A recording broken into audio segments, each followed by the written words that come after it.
From the Chad Basin to the Sahel and then the Horn of Africa, the 5 regions on the continent face the evolving threat of terrorism and its consequences. Tens of thousands of human lives have been lost to the scourge and lots more still facing the risk.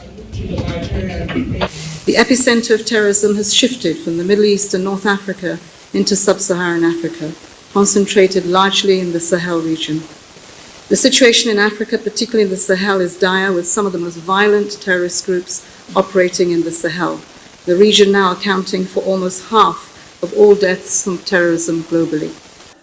These issues are demanding drastic measures, and as Nigeria hosts the rest of the continent, partners across the globe are here too to join in the search for solutions to the threat of terrorism. By prioritizing collaborative initiatives and supporting reconstruction, disengagement, reintegration, and reconciliation efforts, we can address the root causes of terrorism and promote sustainable peace and security. Additionally, political instability, governance challenges, ethnic and religious tensions, economic inequality, and poverty also significantly contribute.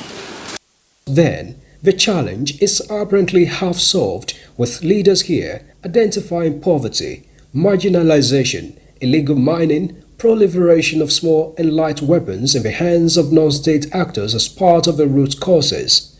And just as the host president, Bola Tinubu, agrees that terrorism cannot coexist with democracy, the leaders believe that inclusive development, good governance and rule of law should be guaranteed, while also building institutions and strengthening existing structures to stem the tide of terrorism on the continent. No one state can solve this problem for itself. It requires continuous and concerted action by all of us. We need to reposition our regional organizations and build the capacity of our national institutions to effectively address this element of terrorism and violent extremism. We must invest in building the capacity of our institutions to detect, prevent, and respond to terrorist threats, whilst respecting due process, transparency, and accountability.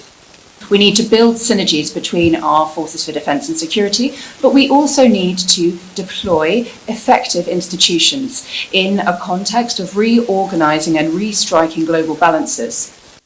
Now, this assemblage has just 2 days to brainstorm and come up with an enduring solution that will turn around the current threat of terrorism in Africa.